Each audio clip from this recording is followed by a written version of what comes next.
the very same manner in which we have discussed applications of the first concept of five, I would like to present to you applications of the second concept of five. But before that, I would like to recap what we have discussed in the last episode.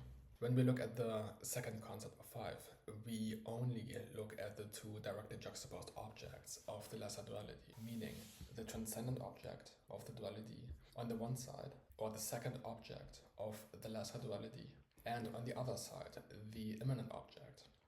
Because both objects are of complementarily opposite nature, they are averse to one another, and at the same time are directly adjacent. The mutual aversion of both objects does manifest in form of mutual exclusivity, through which both objects of the lesser duality seek to artificially create distance in between them.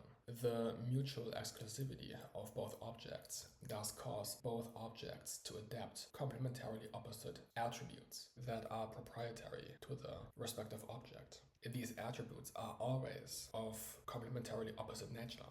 The complementarily opposite nature of these attributes is caused by the mutual exclusivity of both objects, which means the attributes of each object have to be of complementarily opposite nature. One distinctive and proprietary attribute of the transcendent object is a space aspect. And the proprietary counterpart of the space aspect that the immanent object manifests is a time aspect. The proprietary space aspect of the transcendent object is clean, while the proprietary time aspect of the immanent object is profane. Because the transcendent object, with its space aspect, does transcend the immanent object with its time aspect, the transcendent object can completely divorce itself from the time aspect of the immanent object. The immanent object of the duality, on the other side, with its time aspect, cannot divorce itself from the space aspect of the transcendent persona, which means that the immanent object has to adapt the space aspect of the transcendent persona, causing it to unify its own time aspect with the space aspect of the transcendent object. One application of the second concept of five is the distinctive commandment of the first covenant, which is keep the Shabbat. Does command one to be industrious for 6 days and to rest on the 7th day of the week, which is the Shabbat.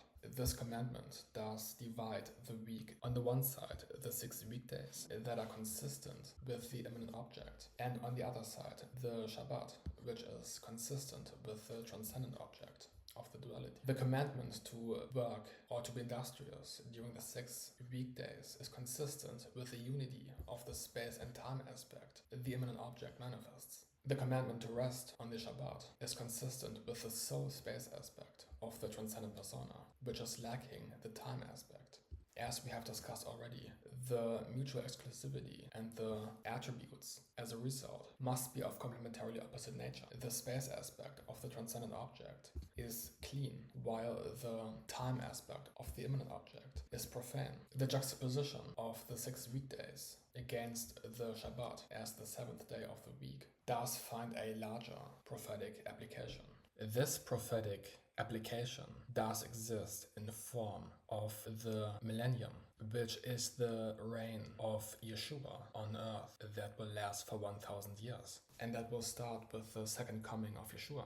The second coming of Yeshua does, on the one side, lay the foundation for the millennium, but at the same time does also conclude the 6,000 years of human history leading to this point, starting from the fall of man in the Garden of Eden. The 6,000 years leading to Yeshua's second coming are in that sense consistent with the 6 workdays of the week, while the millennium on the other side is consistent with the Shabbat. And in the very same manner in which the 6 workdays are the very foundation for the Shabbat as the 7th day of the week, so are the 6,000 years of human history the foundation on which the millennium will be built, meaning that the Shabbat, the 7th day of the week, literally rests on the 6 workdays of the week, in the very same manner in which the millennium literally rests on the 6,000 years of human history, which is just another application of the second concept of five, consisting out of the transcendent object that is literally resting on the inferior, immanent object of the lesser duality. In the very same manner in which the transcendent object transcends the immanent object, so does the Shabbat transcend the 6 workdays of the week. And in the very same manner in which there is a clear separation between both objects of the lesser duality, so is there a clean and sharp separation between the 6 workdays and the Shabbat as the 7th day. Because there's a clear separation between the transcendent object and the immanent object, one can consider the gap in between a dichotomy. The Hebrew word for holy is kadosh, which translates to something that is separated. In the very same manner in which the Shabbat is kadosh, meaning holy or separated, so is the transcendent object of the second concept of 5 separated from the inferior, immanent object through the gap of the third moment in between. In that sense, with the prophetic application of the Shabbat commandment in form of the millennium can be deemed as just as holy as the Shabbat and is therefore clearly separated from the underlying 6,000 years of human history.